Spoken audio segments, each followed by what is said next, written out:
Yeah, so up ahead here there was a speed trap earlier, so let's go check it out, see if these guys are still there.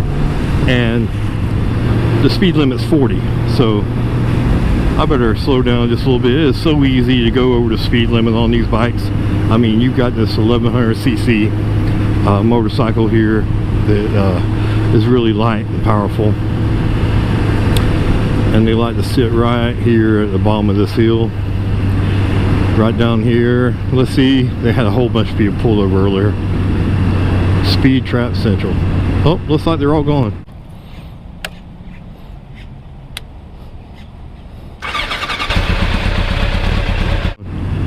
Well, that's why I got my camera and hopped back on the bike, and they see that they're gone too. So now I got a Hyundai Tucson passing me. Okay, whatever.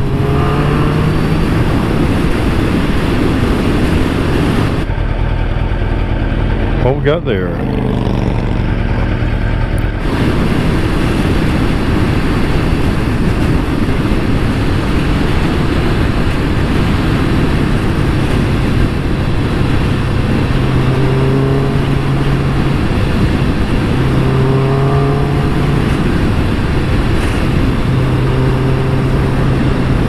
So no speed trap to report, but I will say the difference between this motorcycle, this GT motorcycle, and say my Harley Davidson engines, the way they're built and developed, is this is for high-end RPMs before you start building power, and the Harley V-Twin builds power at the very beginning, down low, like at 2,000 RPMs.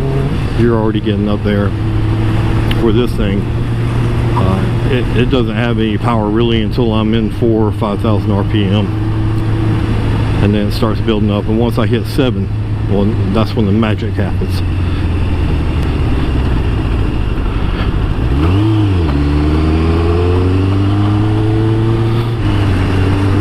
And yes, I need to get my chain tightened up, as the zzr Legends was telling me about, and I can hear it rattling down there, clunking back and forth.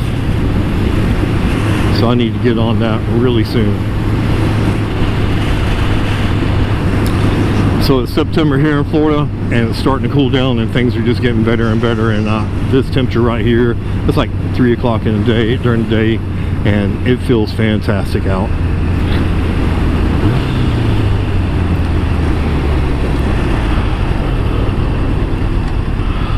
Let's take these back roads here.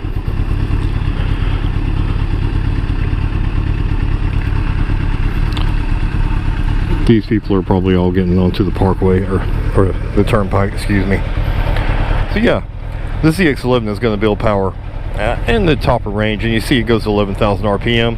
So the Harley Davidson V-Twin, it's not going to go past 6,000 RPM. I think they got a map out now to where it'll go up to 6,500, but like that is top end, and you gotta have some work done to your motor to do that, of course.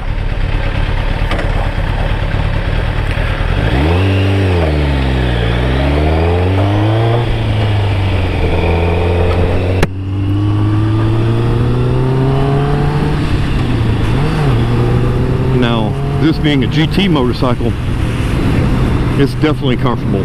I mean, it's not going to be as comfortable laid back upright position as my Harley, by no means, but when you get a GT, you get the more upright seating position.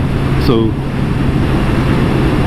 say compared to a Hayabusa versus a GSX-R1000, the GSX-R1000, it has that race position, and that's what it's built for, because they actually race that motorcycle on the weekends in FIM, World Superbike, and it's not called AMA anymore. I can't remember the new name of it, but yeah, they race that motorcycle in Superbike, whereas a Hayabusa, now they will race that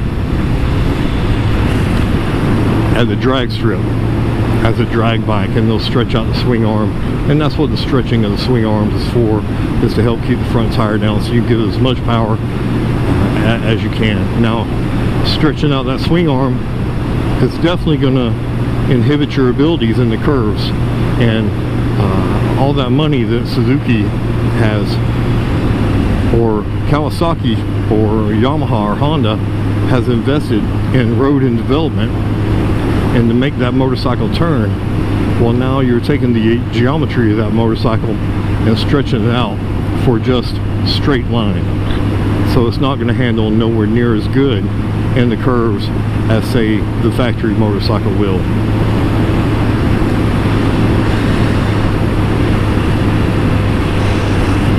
And we're just out for a leisurely ride today. Hopefully I can find some other bikers and get them on film and hook up with them, but it's probably not going to happen.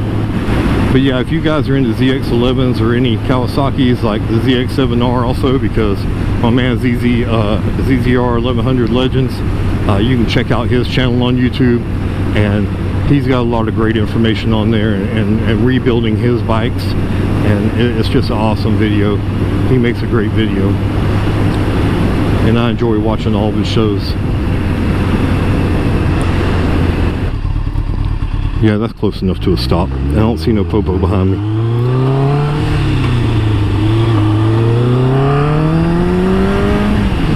Yeah, these engines here, they're just built for speed, built for power, and it's hard to get on a motorcycle like this. I understand how these kids get in trouble on them, because when I was a kid, I used to ride one, and it was hard for me back then. I say kid, but when I say kid, I'm talking about in my 20s and 30s. Now I'm a 50-year-old man, so yeah, I can control myself a lot better. Before, when I have my Suzuki SV1000S and I'll be going to work or something, I'll be like, okay, I'm going to ride this thing right. I'm not going to be speeding. Yeah, next thing you know, I'm doing 120 miles an hour. Just couldn't help myself. So that's when I started riding Harleys, when I finally got into my 30s, later 30s, and like, you know what, I'm gonna get in trouble, I gotta get rid of this. And now I do enjoy riding my ZX11. It's just a lot of fun having the GT bike, because I'm comfortable. I'm sitting up, I got plenty of room here, and this is a comfortable bike. This is going to be more so comfortable than the older Hayabusa. Matter of fact, until like 2021 or 22, when they got that 4th gen Hayabusa out, because I heard the 4th gen Hayabusa is a lot more comfortable. But and the ZX14, apparently that's always been comfortable from what I hear.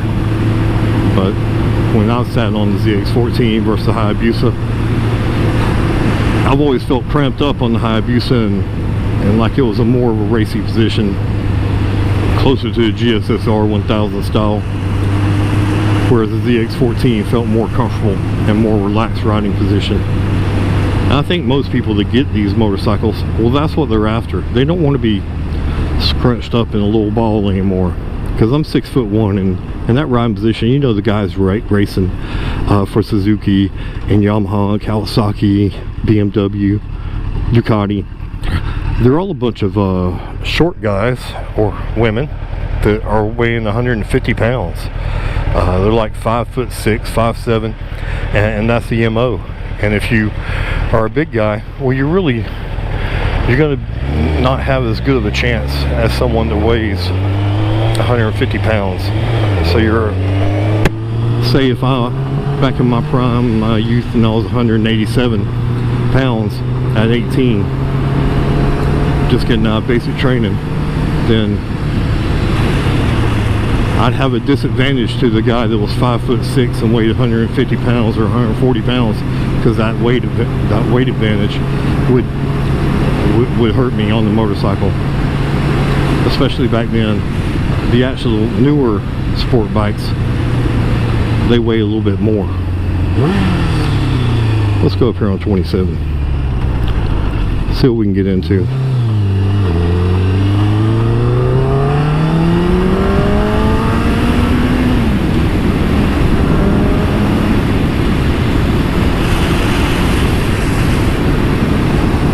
Yeah, these motorcycles here, you know, they're carbureted. They don't have all the electronics. They didn't have any smog or anything like that, any catalytic converters. They just weren't built for that. And now all the newer motorcycles, they do have all the electronics with them. They've got all the rider aids. They've got the everything. I mean, just everything. The TFT display. Yeah, if I was going to get me a new bike, I'd probably have to get the Suzuki zzr1100 GT. So I had some hard bags on it, and I had the K5 Gixxer 1000 motor, so it would haul butt if I wanted it to. And but it will still be comfortable. I still have the upright seating position. I'd much rather have that than, say, a Gixxer 1000.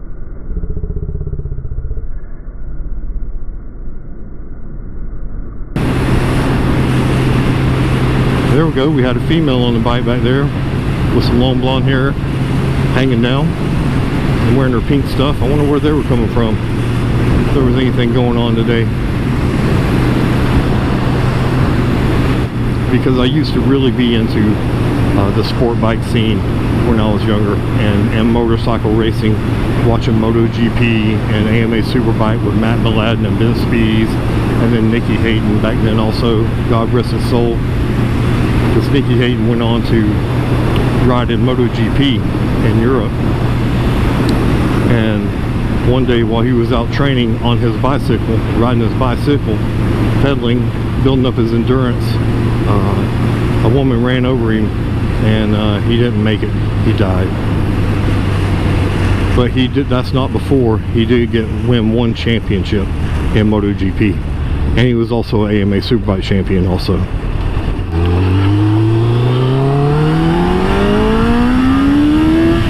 Oh yeah. See there, look at that. First gear, 65 miles an hour. And I might have just short shifted.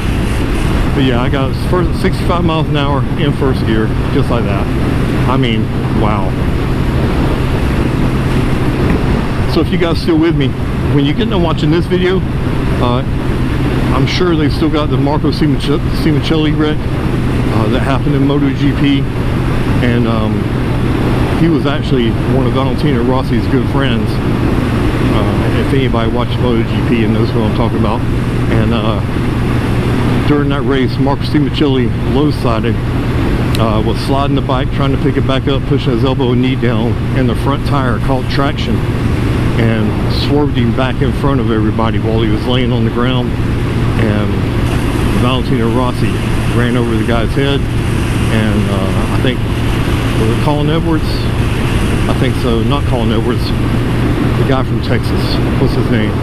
Anyway, he ran into his back, and then you see his lifeless body just sliding across the pavement. So that was a horrific wreck, and they showed it on live TV because I was watching it, but you can still look it up on YouTube. But yeah, that's a big difference, I think, when you're talking about motorcycle racers versus NASCAR.